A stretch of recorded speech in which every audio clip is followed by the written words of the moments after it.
Everyone, Cam here with my good mate Steve Plummer on our weekly business broadcast. We're coming to you live, and today we're putting my good mate Steve on the hot seat, and we're going to ask him a couple of questions about copywriting. Steve, are you ready for it? Oh, I was born ready, Cam, but lay it on me. Come on. Born ready. And we did say before the call today, it is Hat Day. So yes, it's Cap Thursday. Cap Thursday. The two old marketing nerds. The truth is neither of us had done our hair, I think, this morning, so we both just quickly put a cap on. Well, I have a policy. Every time they do a lockdown or a mask, wearing parade, I never go out. So I just refuse to wear the mask. So I'm about 3 weeks overdue from a haircut. Yeah. So that's my excuse. Fair enough. Yeah. All right, so Cam, today, let's go. Copywriting. Yeah, let's get into it. So first question here, and I've got a couple written down, but first question is, let me just pull it up. What is the difference between website copy and sales funnel copy?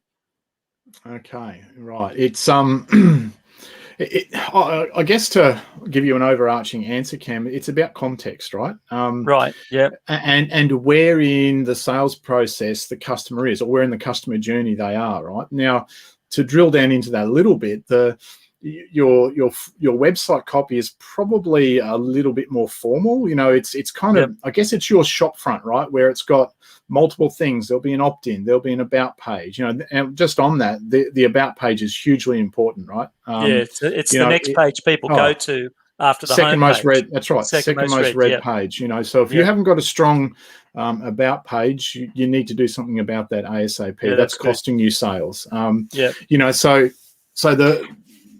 actually, just on that, you and I were looking at critiquing someone's website the other day. They had this much copy for, like it was one or two little sentences on their about page, and that just won't do.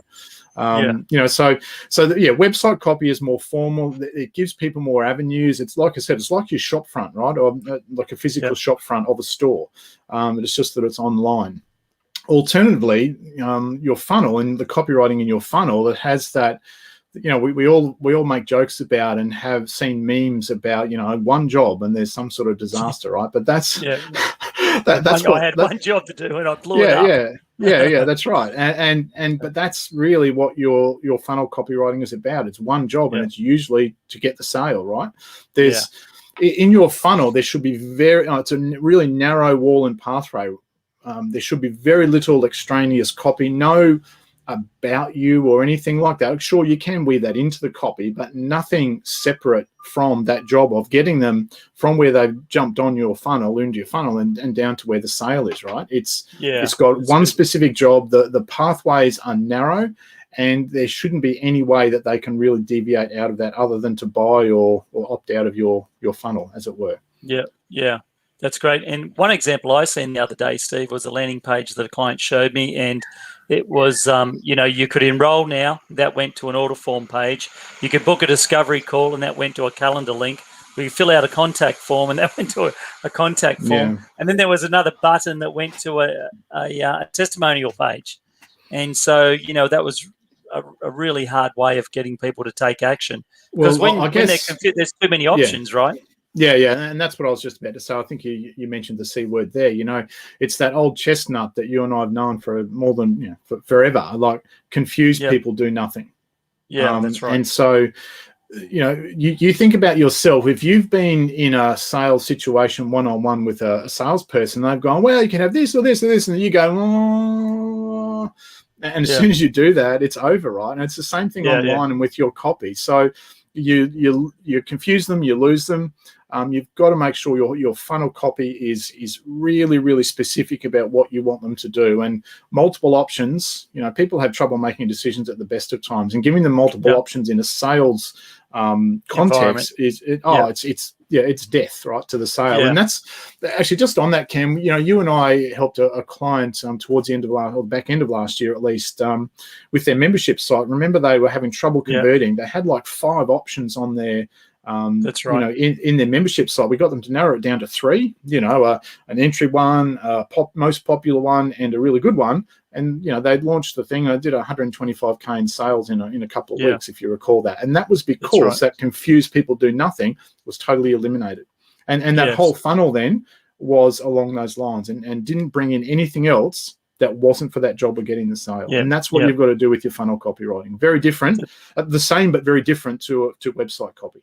Yeah, absolutely. And those three options, it was the same product, just three different options of that product, like basic, advanced and VIP, right? Yes. It's still the same core product, wasn't three different products in the same funnel. So that was a really good one. Yeah. And within that funnel, right, there wasn't choose the products and book a call and download a freebie. Like, it was none of that, right? It was just very, very narrow. I know that sounds so basic, and it's one of those, well, duh, but we see it so often, right? Yeah, that's right. Yep, absolutely.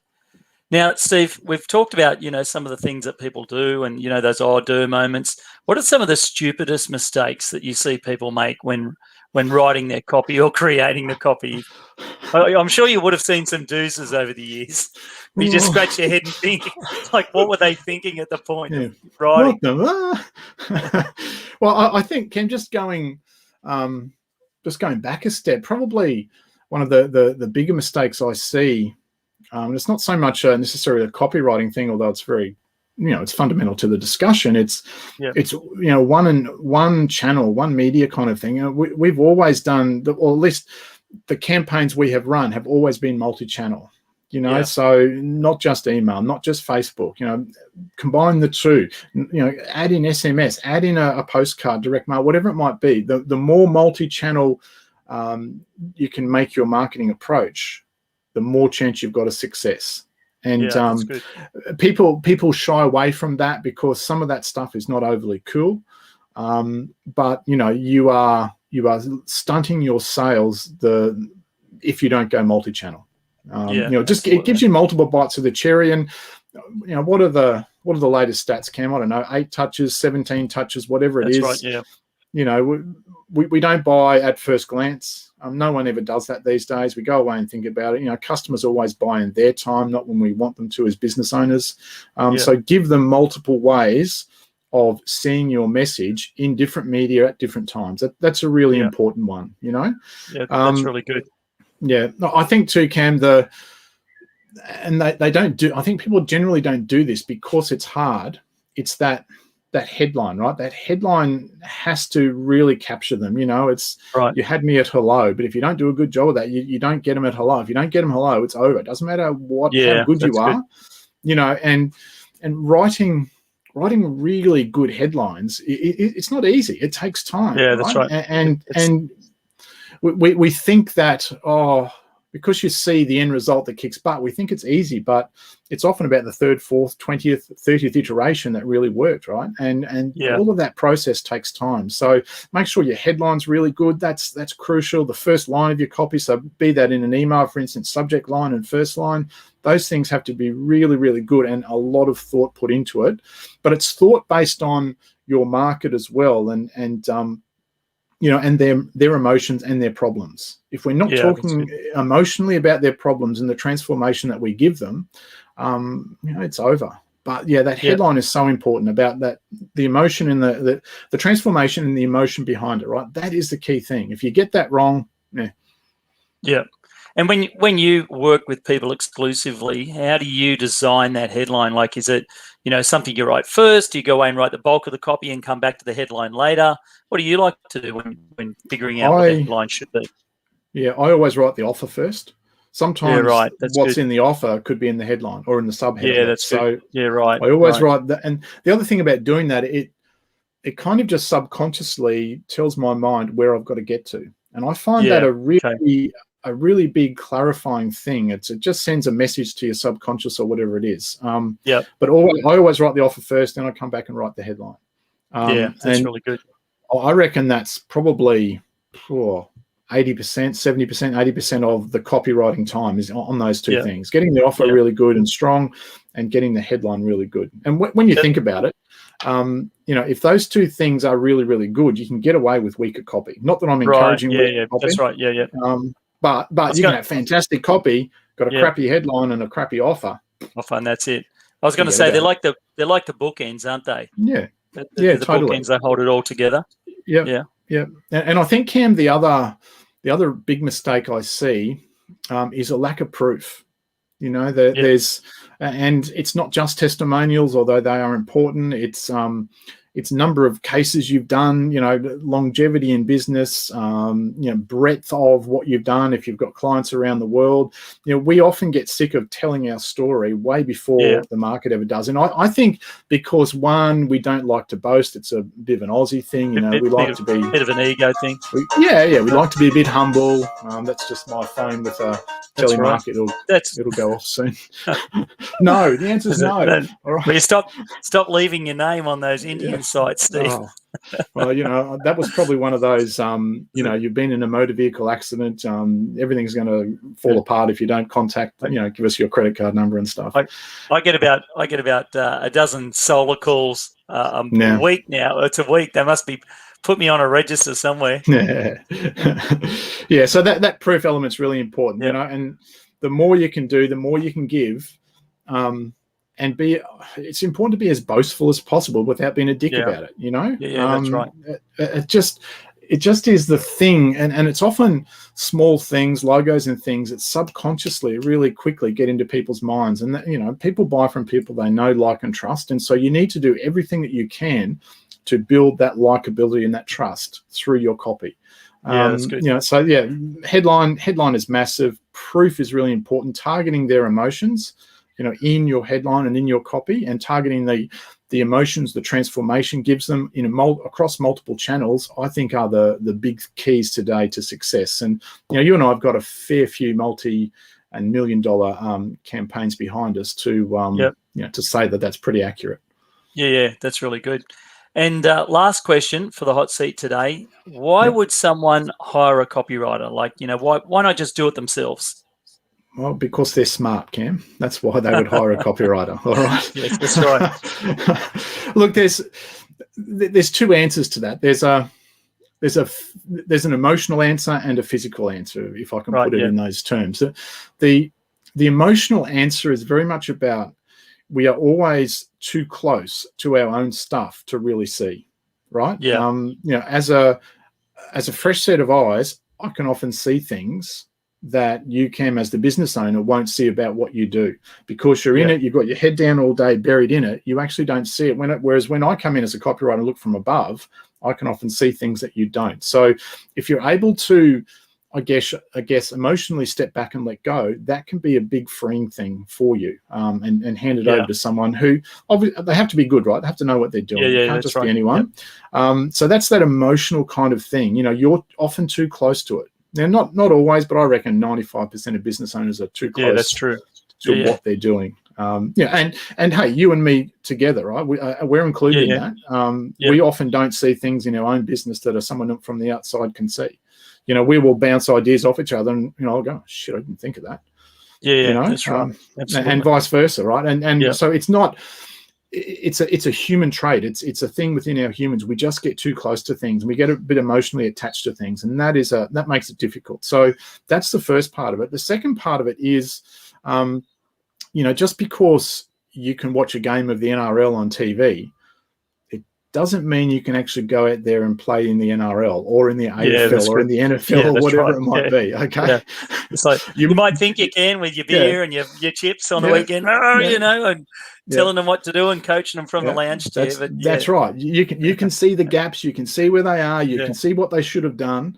But you're not in the game. No, everything's easy from the seats on the sideline, right? And so, you know, I would bank that for 98% of business owners I work with have not had the level of training that I've had as a professional writer. And so when you are going to hire a copywriter, you're hiring someone with a high degree of skill, who hopefully has a really good track record, who hopefully has written across multiple markets. If you're looking at it, so they've got a broad range of skills and knowledge, you know, and they've got a good track record to prove it. So there is that emotional component. Get away from your business and get a fresh set of eyes in, but also get the right set of eyes that will, you know, that have the right skill set to actually, you know, help you move forward. And I think I would probably also say, Kim, the most success I've had, and you'd probably back me up on this, is when it's been more collaborative rather than handing over with the business owner, bouncing ideas off and really getting your hands dirty. And because often as the fresh set of eyes, the outside set of eyes in the business, I will say or present something, and you will know this yourself, and that will spark something in the business owner's mind as well that they had never thought of, right? So that collaborative approach when people are working with a copywriter and meeting with them and so forth is really, really important. You just never know, and that's, I guess, one of the joys of what we do and the fun things of what we do is oftentimes we just never know what will come, right? Yeah, that's good. That's really good. You made a good comment there that I just want to go back to, and you said, like, when hiring a copywriter, look for someone that's written, across multiple platforms, multiple different types of businesses. One of the questions I get asked all the time as a marketer is people will say to me, if they're a dentist, they'll say to me, have you worked with many dentists before? Or if they're a lawyer, they'll say, have you worked with many lawyers before? Or have you worked with any real estate agents before? How would you answer that? Like, someone's looking, to hire you or look for a copywriter. Does it really matter that you haven't written for 20 other dentists, lawyers, or real estate agents before? Oh, look, it can. And depending on what the project is, if it's, if it's a really big promotion in the health space, for instance, I don't know if I'd even take that on because I haven't written big stuff in the health space. Right. So it can, depending on what it is, but it also necessarily isn't, because, it's like, I guess, going back to that football thing, kicking a football is still a football. You're still kicking a football. If you can kick it on one field, you can kick it on another. It might take you, if you haven't written in a niche as a copywriter, it might take you a little bit longer to really get your handle on that. But if you've got good skills, you should be able to adapt to it. And that's that's what I found anyway. And I guess my first forays into new markets, they are a little bit tentative. But once I really get my teeth into it and get my hands dirty, the results flow fairly quickly. Especially if you've got a business owner, like you said, that they're collaborative and they want to get involved and they work with you. And it's not something they just hand off and go, all right, go away and write the copy. Because the more people work with, their marketer or their copywriter, the better results that they will get, right? Yeah. I think too, Ken, one of the things, and this is just a personal thing, but from an actual copywriter's perspective, I kind of get bored in one market. I like doing different things. Now, a lot of copywriters I know, a lot of the big guys in the US, they just stick to one market and that's their thing. And then they'll write for that for 5 years or whatever, and then they'll go and try something different. I'd get bored in those 5 years. So I like that variety in my work and what I do. And so that keeps me energized and it keeps me interested. And it also helps, I think, to borrow ideas from other industries. That's probably the key thing, right? That's if you've got a broad cross-section of things, you know different things, and that can be a big advantage, but not always. Yeah, that's really good. All right, Steve, we're almost out of time, but before we go, for those folks that are interested in learning more about copywriting and funnels and improving their marketing, we've actually got a 3-hour workshop coming up on the 29th, Steve. So do you want to talk about that a little bit, and I'll go and grab the link? All right, and put it in the ticker. We've got a ticker going or not? No ticker today. No ticker today. All right. Too complicated for me today. All right. Okay. All right. So it's hat day. So I'll put it in absolutely. All right. Put it in the comments. All right. So our 3-hour workshop, uncovers and reveals for business owners, marketers, coaches, etc., the 5-step blueprint that we use with our clients to do the $1 million launches that we've spoken about now and at other times. And one thing I will say, if you want a whole lot of PowerPoints and stuff, don't come. This is a workshop. We will take you, we'll unpack each of the steps, right? We'll unpack each of those steps. We'll show you examples that we've used recently in the last 6 months. So they're very topical, they're relevant to now. And we will then give you time to go and apply that to your business. All right. So it's not this slick sales pitch where, the whole purpose of it is to get to the last slide and, hey, run to the back of the virtual room.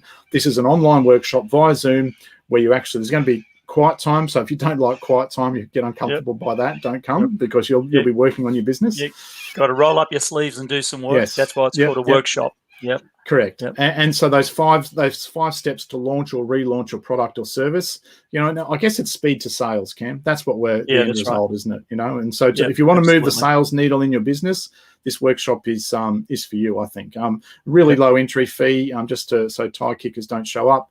Really low entry fee, a really good suite of bonuses as well if you're early. By the 26th, Cam, I think they closed, don't they? The early bird bonuses. Yep. April 26th. Yeah. So yeah, go online, check it out. Down below, the comments down below is where that link is. Yeah, we will have a good time, Cam. We'll have fun. We'll unpack you. I think the key thing, Cam, is that we do show examples, right? It's not just all theory. Yep. This is what it looks like in practice, and this is how you can use it for your business. That's the key thing for me, right? Anyone can get up and talk about a theory. What is harder to do is talk about a theory and then show how you've actually actioned it for real world results. And that's what we do. We show real world results that we've used very, very recently to bring in the big bickies for clients. Yeah. And in between each section, I will add that we actually create templates and we give people templates. So it's like a plug and play. They'll be able to take what we've done in $1 million launches and actually template that and put that in their business as well. Yeah. Yeah, and look, ask any questions live as well. You know, it's not this stilted formal presentation. It's a relaxed workshop. You know, we'll just be in t-shirts and whatnot, just in our offices, just helping out people who want help with their launches. Yep, absolutely. All right. Well, thanks for that, Steve. We're looking forward to getting a bunch of people to that. And thanks for being on the hot seat today. Pleasure. It was good fun. We should do it again. Yep, absolutely. Right. See you at the workshop, folks. See you, folks. Bye.